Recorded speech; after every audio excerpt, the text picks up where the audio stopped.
আসসালামু আলাইকুম, কেমন আছেন সবাই? আশা করি ভালো আছেন।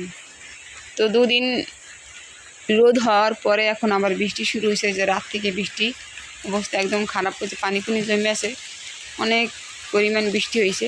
তো এখন বাজে 10টা, বৃষ্টির কারণে ঘুম থেকে উঠতে পারিনি, বের হইতে পারিনি, উঠে আর কী করবো। তো এখন উঠলাম, উঠা কিছু চিরা নিছি, তো এগুলো ভিজে খামু। ঘরে খাওয়ার কিছুই নেই বৃষ্টির দিনে। তো সকালবেলা ভাবলাম এগুলো খাইতেছি, আর দেখেন এগুলোর মধ্যে কি পরিমাণে যে ধানের চিকলাগুলা,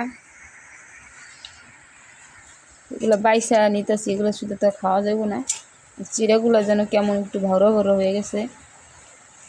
প্রতিবার চিড়া আনি, চিড়াগুলো অনেক মজা হয়, আর এগুলো কেমন একটু ভরো ভরো তিতা লাগে। অনেক জানি না খাইতে পারবো কি না।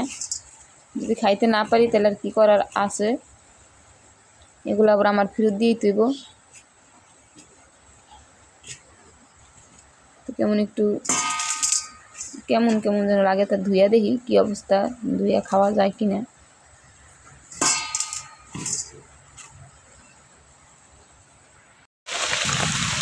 আসসালামু আলাইকুম, কেমন আছেন সবাই? আশা করি ভালো আছেন। এই যে প্রতিদিন এই বৃষ্টি আসতেছে, আর বৃষ্টি তো পুষ্টি পুরো ভরে আছে। 3 দিন যাবত রান্না করি না, তো আজকে এই যে 3 দিন পর আজকে চুলা জ্বালাইছি, চুলা একদম ভিজে আছে, পুরা অবস্থা অনেক খারাপ। তো আজকে যে শুটকি দিয়া আর তো কাঁঠালের বিচি ডাটা আর আলু দিয়ে রান্না করবো। দেখেন এগুলো সব কাইটে নিছি আমি। তো বৃষ্টি বাড়িতে একদম একা, তো কী রান্না করবো কী খাম কিছুই বুঝতে পারতেছি না। তো এই যে একা মানুষের আর কী লাগে, এগুলো রান্না করতেছি আজকে। এই তো মাছের শুটকিগুলো ভালোভাবে এই যে ভাইজা নিচ্ছি আমি।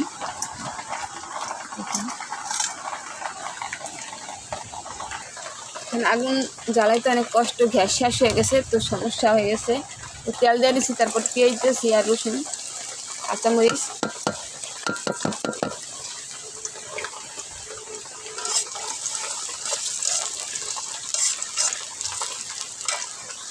আর এতে এখানে আমি হলুদ মরিচ আর সব আদা রসুন সব কিছু মশলা দিয়ে নিছি।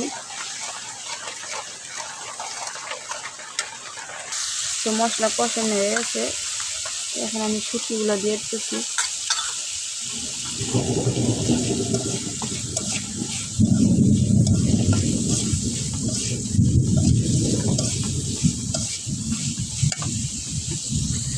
এবার শুটকি কষানো হয়ে গেছে, আর এইগুলো কাঁঠালের বিচি আলুগুলো সবজিগুলো দিয়ে দিতেছি।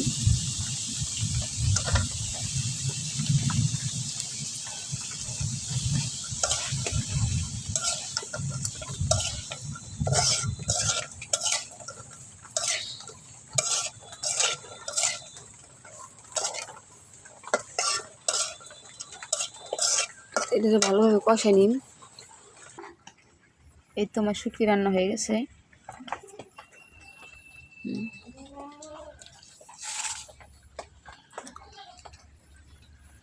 একদম ধোয়া বেরিতেছে শুটকি থেকে, দেখেন।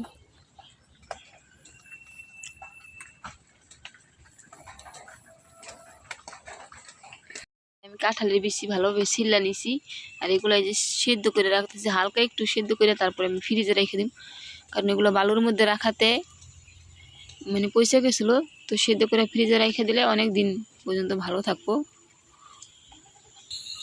আর এই যে বৃষ্টির কারণে দেখেন পুরা একদম পানিতে ভরে আছে, যে কাঁঠাল ছুটতেছে। তো এই চক পুরো পানিতে ভরে আছে, কোনো জায়গাতে ফাঁক নাই, একদম ফাঁক নাই, পুরাই ভরা পানি দিয়া।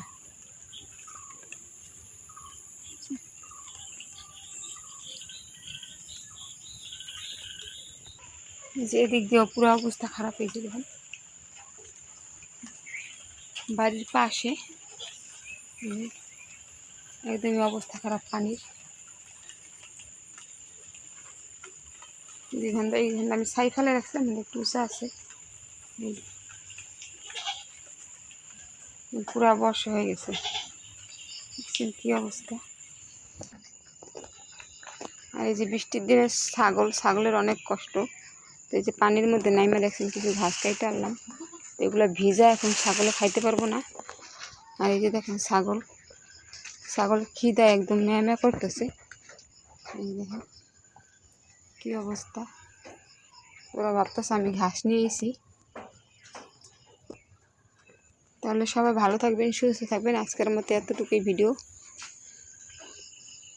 শেষ করলাম এখানেই। সবাই ভালো থাকবেন, সুস্থ থাকবেন, সবার পাশে সবাই দাঁড়াবেন। আল্লাহ হাফিজ।